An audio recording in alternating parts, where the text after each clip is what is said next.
So this one is actually how to talk to a toddler or a young child and get what you want from them. And he gives a bunch of great advice about energy. And then he says something about how to ask questions that I thought was hilarious and dead on. And it's such a basic trick or technique that I think most people aren't aware of. We definitely use this with your brother Jackson a lot, but I haven't heard other people talk about it. So I'm curious what you guys think about this one. So I'm going to pull this up here. Here for just a second so I can explain this to you, because this is something that a lot of folks get wrong. And if you record yourself doing a lesson, you'll see just how many times you mess this up without ever realizing this, okay?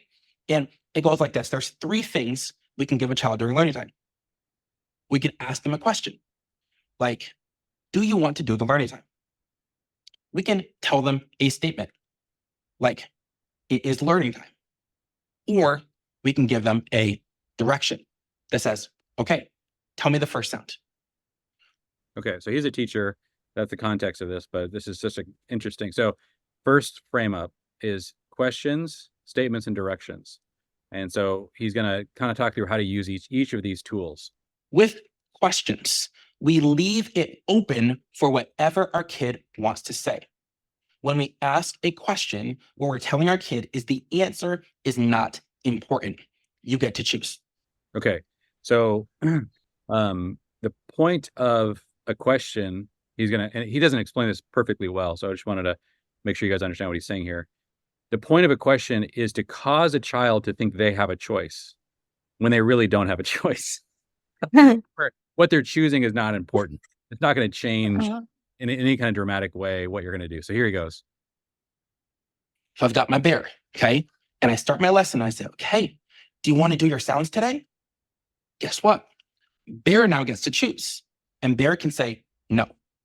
And if bear says no, I have to respect that because I gave bear the choice. So he's saying that's a bad question. Do not ask your kids, do you want to do what we're about to do? Because, that if they say no, then you have to respect the fact that you were asking them the question. He's just basically saying that's a bad question to ask. He's going to tell you what a good question sounds like. Okay. We don't ask questions about things that matter.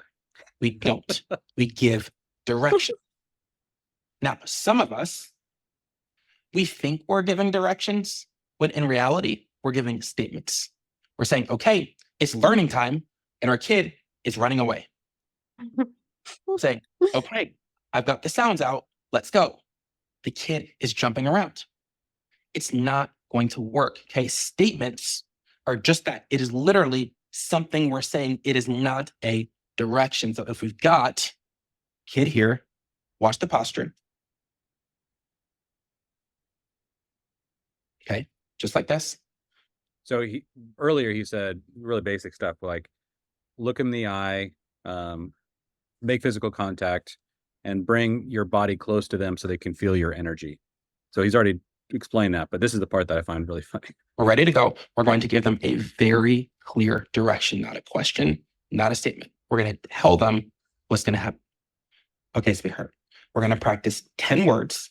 When I show the word, you're going to blend it back to me. And then after those 10 words, we're going to go play.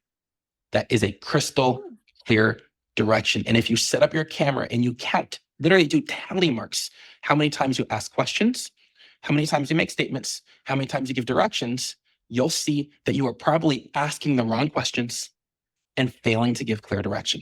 Parents are terrified to give their kids direction. So they will ask the wrong question to anything to avoid or make statements, anything to avoid giving a direct. And so one of the things that this guy says earlier in the video is that he asks for the hardest kids in the school because he uses this technique and it completely changes their life. Kids need this kind of, they don't have the wisdom. This is the great, I think, mistake that we make. We think kids have the wisdom somehow to know what to do. He's teaching toddlers how to read. That's his whole channel. But you have to understand how to direct a child. And this is just absolutely brilliant. Now, does that mean you shouldn't ask any questions at all? No, you should ask a ton of questions. Okay, I sprinkle the learning environment with questions all over. The difference is the questions don't matter. It makes Bear feel like Bear is getting to choose the learning. It makes Bear feel like they're getting a choice, when in reality, I'm just setting Bear up to be happy, to be successful, and I'm giving a direction.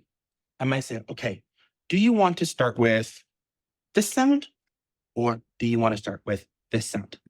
So this is the kind of question he's saying that doesn't matter. Like Hmm. it doesn't really matter if you start with E or A. Who cares? But you give the kid a choice, and they're going to be much more bought into the lesson if they are given a choice, even though their Mhm. answer doesn't change the fact that they're going to get a lesson either way. It will change which lesson they start with. I don't care which one Bear chooses. Bear might care. I don't care, right? I might say, okay, do you want to start with the red marker, or do you want to start with the green marker? The green marker? Okay, do you want to take the top off, or do you want me to take it off? You want to take the top off? Here you go. You can take the top off the green. So good. So yeah, you're just giving them a sense of, agency over their situation, and it matters hugely to the child, but it of course doesn't matter to the teacher or the parent. Green marker. Great. Show up there. Now, which word do you want? Do you want to erase the word, or do you want me? Lots of questions, right? Bear is now in control. Bear is having fun. But what I'm not going to do is say, okay, do you want to work or do you want to not work? Because Bear is going to say, I don't want to work. We give questions about stuff that does not matter, and we give clear directions what it does. Okay. Okay. All right. What do you guys think? I just thought, oh, this is so simple, such a basic thing. But I think part of our philosophy of teaching, or almost like our psychology or philosophy or anthropology of a child, causes people not to think this way. Kids are you don't direct a child, and he's just saying, yes, you do. This is how it's done. You give them very specific directions. You give them lots of questions about things that actually don't change what you're ultimately going to do. Yeah. Any thoughts about this? That was such a great point. I've heard that like ask your kid questions, like give them control before.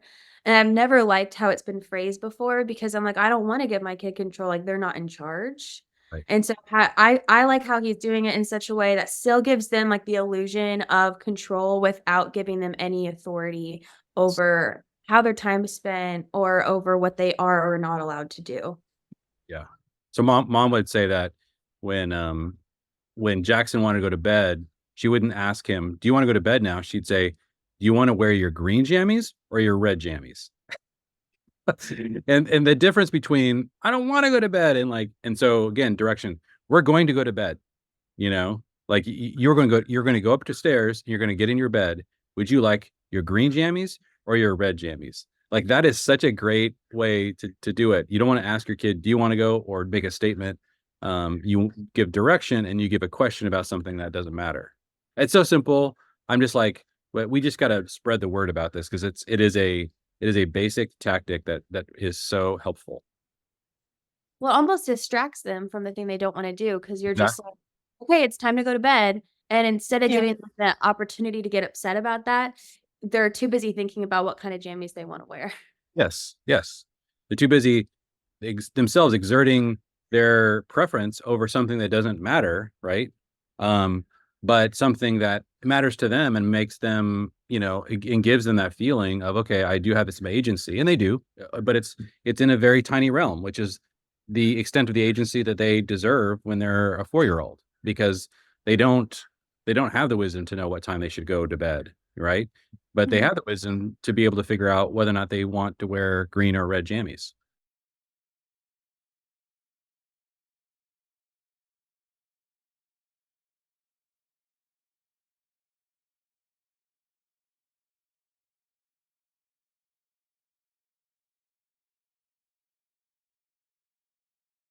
So, yeah, I love this approach. Any other thoughts on that?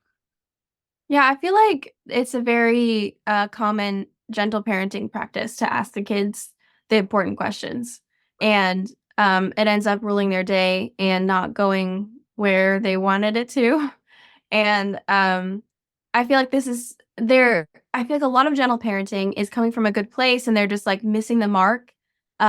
Sometimes just missing the mark and sometimes way missing the mark. I feel like with this one, they are like just missing the mark where it's like they feel that need to like, make the child feel like they're somewhat in control, like they're not a robot with all of their actions being controlled, but they are not mature enough to realize that, oh, it's time for school. It is good for me to just sit down and do work right now. They don't notice that. They have to be guided in that way. And so it's good to like, yeah, I've never heard that wording being used. I feel like he was wording it well with like the direction and when it's good to ask good questions and make statements and all that stuff. And yeah, I feel like that's not normally talked about. It's usually questions or statements. So I think that was a really good piece of advice.